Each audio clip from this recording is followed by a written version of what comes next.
send those along. We'll try to get one or two on the air each day so we can help you navigate the questions you're wrestling with. In fact, let's take one of those right now.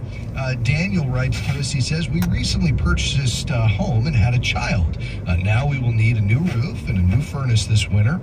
We do not have an emergency fund at the moment. Is there a way to handle this without going into more debt? Daniel, I appreciate that question very much. I know things can be tight, especially when you're just starting your family. You've purchased a home. Inflation is probably not making things easier, and now perhaps this new roof and new furnace kind of came out of left field. This underscores, of course, the need to build up that emergency fund in the future. That's not going to help you today. So the best thing you can do to handle this would be to delay these repairs as long as possible, giving you time to save for them. So does the furnace still work? Can you make limited repairs to get through another winter or two?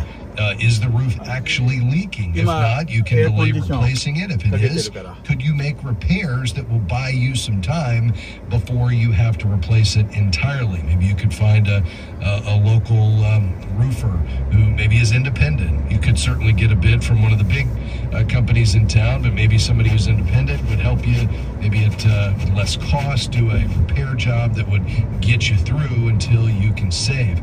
I think the key is we don't want to go into debt on this, if at all possible. Many times, Daniel, we convince ourselves that we need something when it's really a want.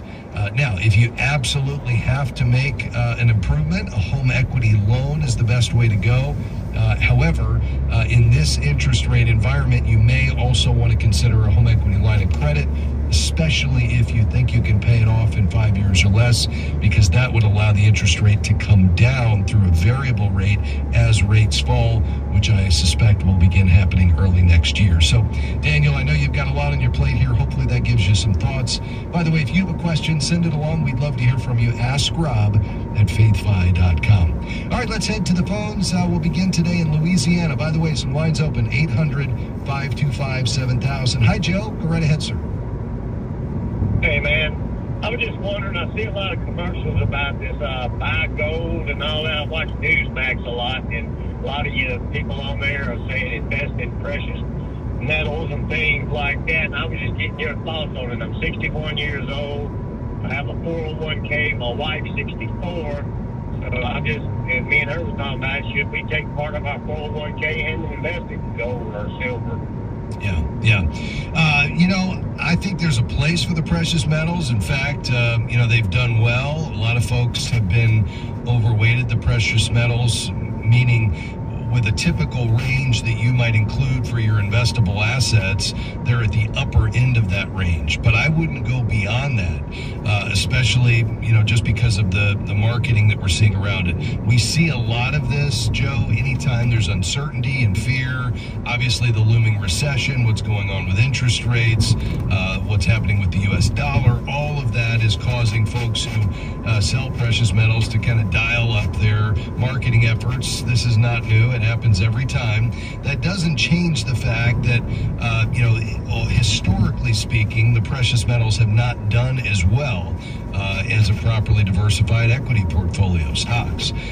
There's more volatility and less performance. The other downside to the precious metals is they don't generate any income, which obviously stocks have the ability to do. So I like you having an allocation to the precious metals as a hedge against inflation. It's a store of value. Some call it a fear trade.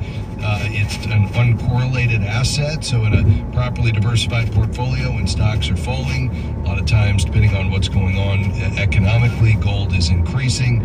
Not to mention what's happening geopolitically around the world. The BRICS consortium just said they're going to use the gold standard. We'll see if they actually follow through, but that, if they did, that would certainly lead to higher gold prices. That range, though, I think is 10% of your assets or less. I wouldn't go above 10% for the reasons that I mentioned. So I think the question for you is, once you decide on what that allocation is, and again, I'd recommend no more than 10%, then do you want to take physical possession of the gold, like gold coins, for instance, or do you want to buy a gold tracking exchange traded fund where it's tracking the price of gold, but you're buying it as an ETF in your portfolio, which has immediate liquidity, meaning you could sell it whenever you want.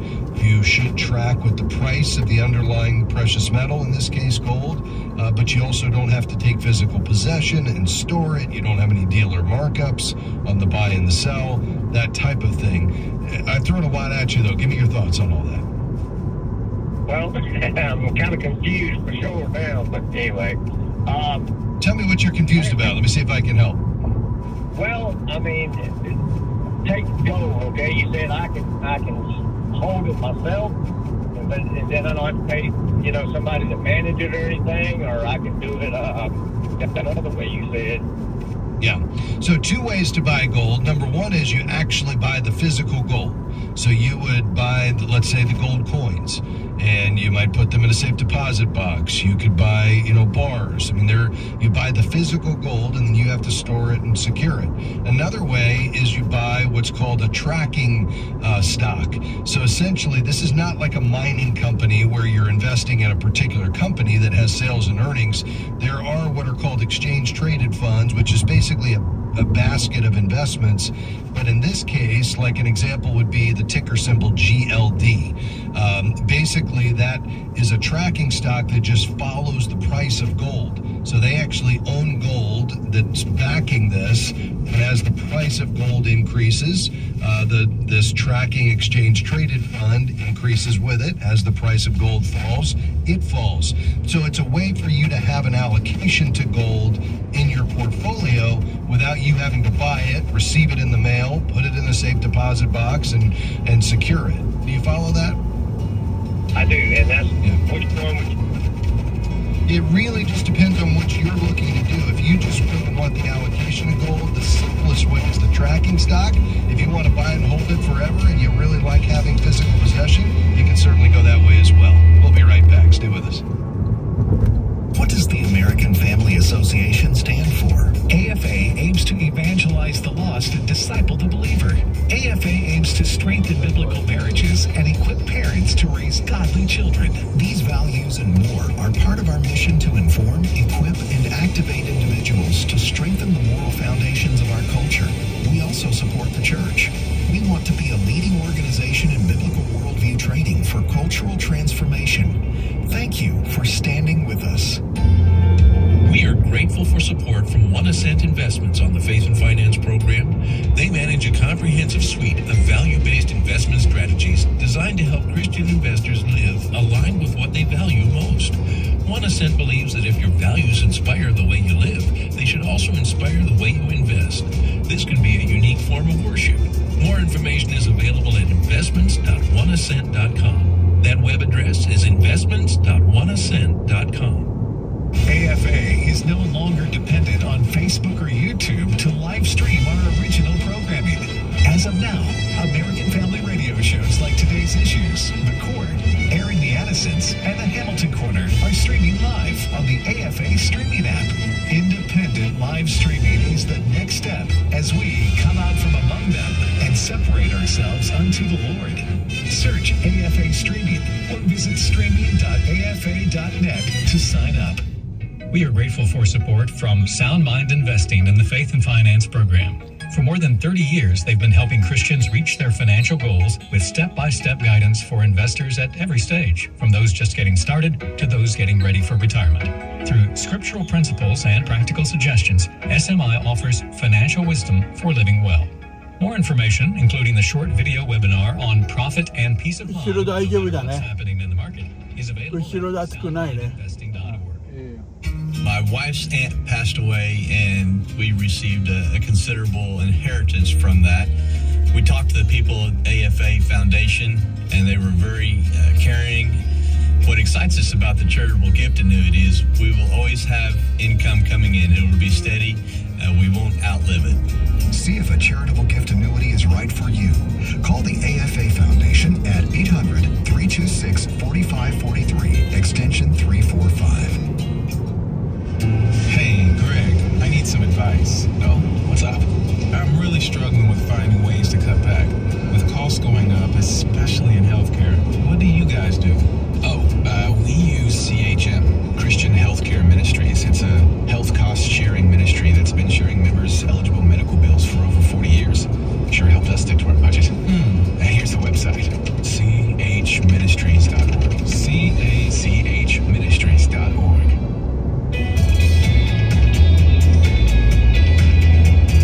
So glad you called today. We've got a great number of questions holding, and we're looking for to get to those here in just a moment. But we do have a few lines open. 800-525-7000 is the number to call. If you have a financial question today, we'd love to tackle it. I'm Rob West, and this is Faith and Finance on American Family Radio. Let's head right back to the phones to Texas. Griselda, thank you for calling. Go ahead. Hello, good morning. God bless you. Thank you. I appreciate it. God bless you as well. Yes. My question is this. My husband, and he's a retired federal officer, and he has TSP, and he's about to turn 71 in January, and we were told by 72 he had to take his money out. Now, he doesn't know what to do. Where shall we put it after? We don't need it right now. We don't need any money. At this point, we're fine. I also have my retirement for my 401k. I put it in IRA. I think it was a Roth IRA. I don't remember. But anyway, so we wanted to have some guidance what to do. Okay, very good. Yeah, so the typical procedure there would be to take that TSP through savings plan and just roll it out to an IRA. Do you mentioned you have some other retirement accounts, perhaps a Roth IRA. Where is that account? Who is the custodian? I have it with Chase. With Chase, okay. And who's managing that? Who's selecting the investments? I have someone who's doing that, but I don't want to ask question because they will have some, they might want it for me to put it in what they want, in their investment.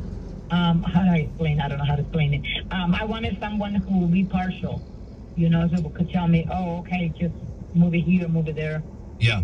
Well, I would typically say, if you have an advisor who's making those decisions for you with other investable assets and you're happy with that relationship and he or she's, been doing a good job for you, then there's no reason not to roll this over to the same place and let that person take over the management of this as well. If you have some concerns about what's being done there, then I might, think about changing that relationship for all of your investment assets. But I like you rolling it out to an IRA, and I would prefer it not to just be on autopilot. I'd rather have somebody, if you're not going to take the time and don't have the expertise to make those investing decisions yourself, I would rather an advisor be doing that. And if you already have an existing relationship, then I would let that person take over. If you want to make a change on all of your investment assets, then I would interview some other advisors. We recommend the Certified Kingdom Advisor designation. You can search for a CKA there in Texas on our website at faithfi.com. But if you're happy with that relationship, I would roll it right there. Okay, so I'm not too happy. I froze my last year because I'm happy with what was going on. Okay. So probably, and you said the name is Kingdom.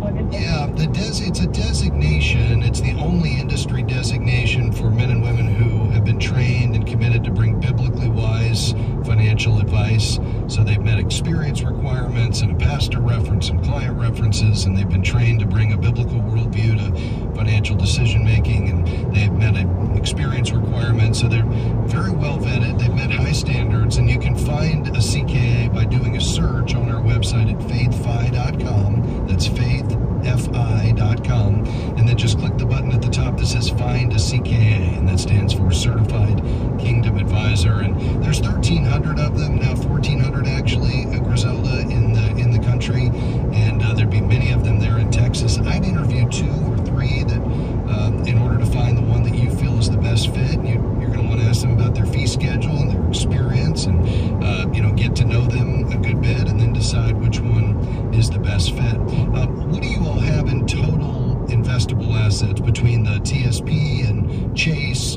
How much do you think you have in total? Let me see. Like about 500.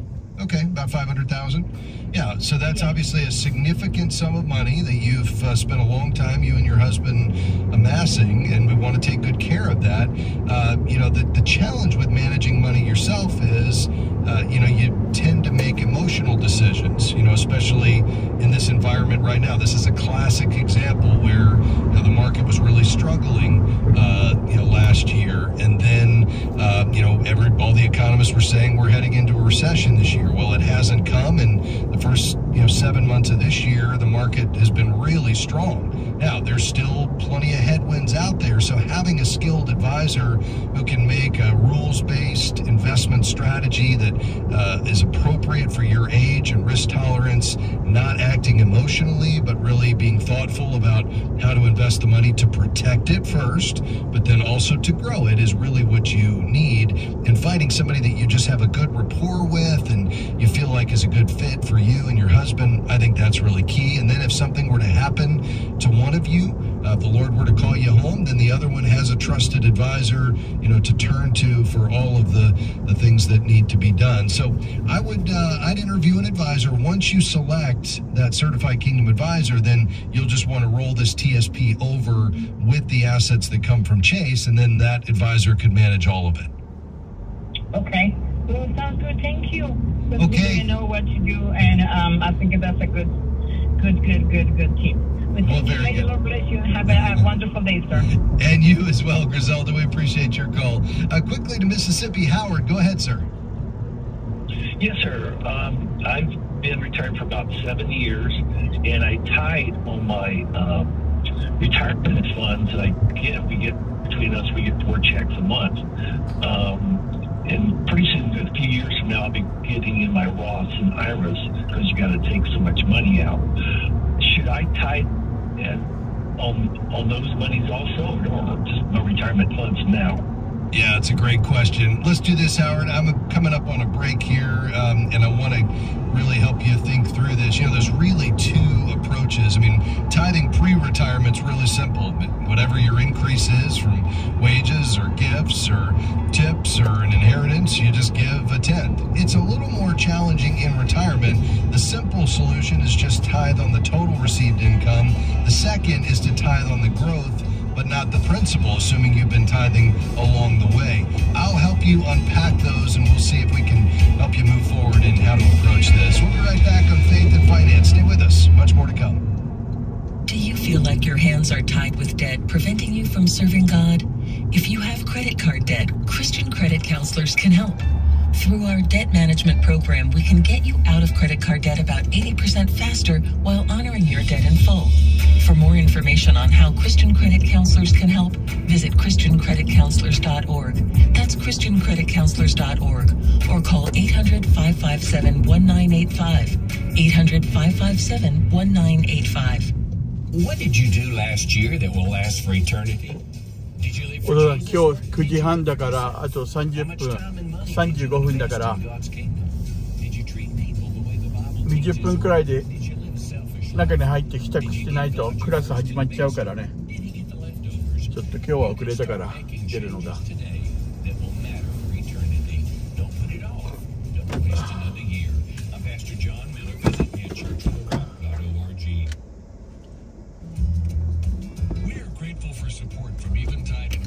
On the Faith and Finance program. Eventide's approach to values-based investing is grounded in the belief that humankind was created in the image of God, with intrinsic dignity, value, and worth. Eventide calls this investing that makes the world rejoice. More information is available at eventideinvestments.com. That's eventideinvestments.com. 45,000. That's how many times Faith5 referred a listener to a certified Kingdom advisor last year. And for good reason. These are trusted financial, legal, and accounting professionals who have completed a rigorous certification program to ensure biblically wise financial advice as part of their practice. You can find a local CKA professional in your area by going to faith5.com and clicking on the Find a CKA button on the homepage. When you hear this,